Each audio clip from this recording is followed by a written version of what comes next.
Hi! காலையிலேயே முருகர பார்க்கணும். வடபழனி கோயிலுக்கு கிளம்பிட்டு இருக்கோங்க. 5:00லாம் எழுந்தாச்சு. ரெஃப்ரெஷ் ஆயிட்டு ஏன்னு பார்த்தீங்கன்னா, ஒரு 7:00லாம் போயிட்டு சாமிய பார்க்கும்போது கூட்டம் கம்மியா இருக்கும். இல்லன்னா கியூ வந்து பயங்கரமா ஃபார்ம் ஆயிடுதுங்க. ஒரு 2 தடவ போயிட்டு பார்க்க முடியாம திருப்பி வந்துட்டோம். இன்னைக்கு அந்த மாரி ஆகக்கூடாதுன்னு தான் சீக்கிரமா கிளம்புறோம். வீடியோ வந்து நேத்து எடுத்திருந்தேன். சண்டே தான் கிளம்பிட்டு இருக்கோம். நாங்க நெனச்சோம் சண்டேனா வந்து அவ்வளோ கூட்டம் இருக்காது. நெறைய பேர் வந்திருக்க மாட்டாங்க. சீக்கிரமா பார்த்துட்டு வந்துரலான்னு சொல்லிட்டு. கதிர்குட்டி நான் எழுந்து வந்ததுக்கப்புறம் என் பின்னாடியே எழுந்து வந்துட்டாங்க. ஸோ வீட்ல நாங்க எல்லாருமே ரெஃப்ரெஷ் ஆயிட்டு, கந்தசஷ்டி கவசம் வீட்ல போட்டுட்டு சாமி கும்பிட்டுட்டு அப்படியே கிளம்பியாச்சு. கதிர்குட்டி போட்டிருக்க ட்ரெஸ் பார்த்தீங்கன்னா, என்னோட ஃபர்ஸ்ட் பர்த்டேக்கு நான் ஆன்லைன்ல தான் வாங்கியிருந்தேன். சூப்பரான ட்ரெஸ்ஸுங்க. அதோட கிளாத் குவாலிட்டி ரொம்ப நல்லா இருந்தது. அதுக்கப்புறம் இப்பதான் போடுறேன்.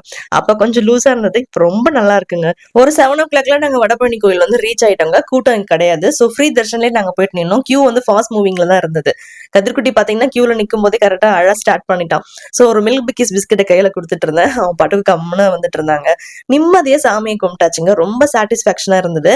நீங்களுமே வடபழனி கோயிலுக்கு போறீங்கன்னா, எர்லி மார்னிங் போய் பாருங்க. கூட்டம் கம்மியா இருக்குங்க. நாங்க சாமி கும்பிட்டுட்டு வெளிய வரும்போது 8:30 இருக்கும். அப்ப பார்த்தீங்கன்னா, ஒரு பெரிய கியூ. கோவிலுக்கு வெளிய பார்த்தீங்கன்னா, ரொம்ப தூரத்துக்கு கியூ நின்னுட்டு இருந்துச்சு. நல்ல வேளை தப்பிச்சோம் அப்படின்னு எனக்கு தோணுச்சுங்க. கதிர்குட்டிக்கும் அப்படியே நான் செவ்வாழை எடுத்துட்டு போயிருந்தேன். அவனுக்கு ஊட்டி விட்டாச்சு. சுட சுட வெண்பொங்கல் வந்து அங்க பிரசாதம் குடுத்துட்டு இருந்தாங்க.